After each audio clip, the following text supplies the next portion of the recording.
sir, is this a badge of honor, or how do you look at this censure? I mean, it's a defining moment for the party, and I think it's a defining moment for every member of the House or the Senate or, any Republican leader. Kevin McCarthy, obviously, who I think asked about this in response. He just, went after Liz and I. Goes to show he is the weakest leader that has ever, frankly, existed in that position. And so I think every member of the media, every citizen, every person out there needs to pin down every Republican and say, do you side with what the RNC did, or do you condemn what they did? And don't let them, trust me, politicians are really good at kind of skirting around that answer. Don't let them on this one. I think it's so defining.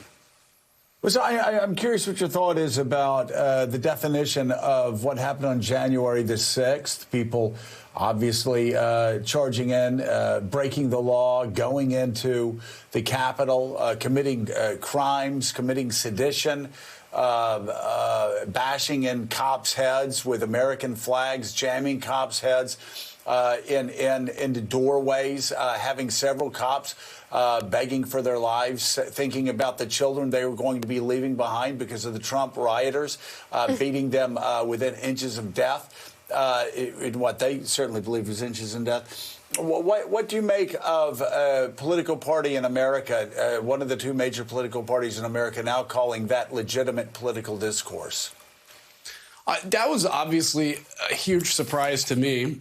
I expected that maybe this censure thing was going to happen. And I think the amazing thing about it is, as Ronna McDaniel, who now is out trying to say, well, that's not what we really meant. Sure. OK, so this whole thing is coming from the January 6th committee, which we're doing because of the violence. We would not be having a January 6th committee if it was all, quote unquote, peaceful and legitimate political discourse. For her to now say, well, all we were talking about were the peaceful people, of course, not the rioters. No, trust me, that's not. That may be what you want to have us believe now. But think about this. It goes through the Rules Committee, which is about 200 members of the RNC. It passes unanimously with a voice vote. There are members on that committee that disagreed with this, that were too scared to speak up and stop this from happening. That, to me, is as disappointing as anything. There are members of the Republican Party, probably who have been there for 30 years, that are scared to death of the mob, excluding them, that they won't even speak up with. The RNC deserves every aspect of backlash that is going to come down on it. And this is a defining moment in American politics and in the RNC's future. Are you for authoritarianism? Are you against democracy? Or are you going to wake up to that slide and come back to actual democracy again?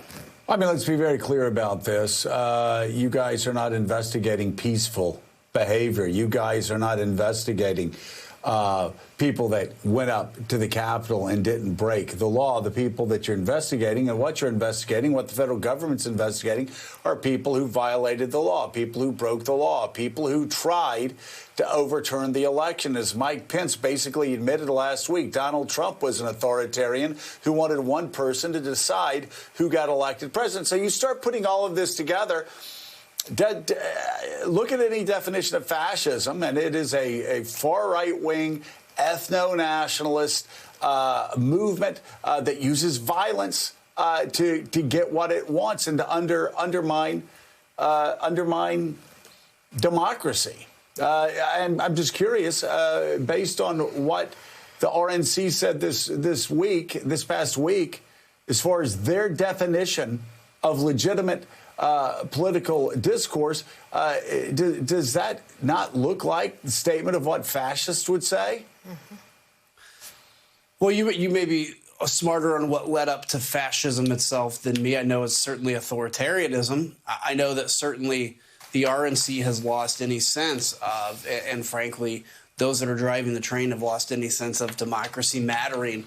And what's happened is they've seen these kind of culture wars that have been spewed and stirred that by their own kind of Tucker Carlson. Well, Congressman, let me read you a definition of fascism. Let me just read you the definition. Fascism is a form of far right, authoritarian language you used, ultranationalism, characterized by dictatorial power or forcible suppression of opposition and a strong regimentation of society and the economy. I mean, it's far-right Trumpism, ultranational, ethno-nationalism, talking about us versus the others, a yearning for authoritarianism, and the use of violence to get there. It sure seems like when they're talking about what happened on January the 6th, beating the hell out of law enforcement officers who would not let them steal an election, seems like we're checking off a lot of boxes there in that definition, aren't we?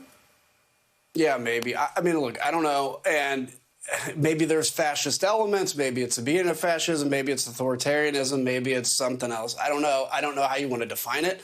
All I know is I'm out here seeing what is happening, which violates everything the Constitution I believe in is standing for. So I don't care how you define it. I don't care how you argue it. I know that it is a really serious thing that has gone from being kind of a cancerous line within our party to overtaking the entire RNC.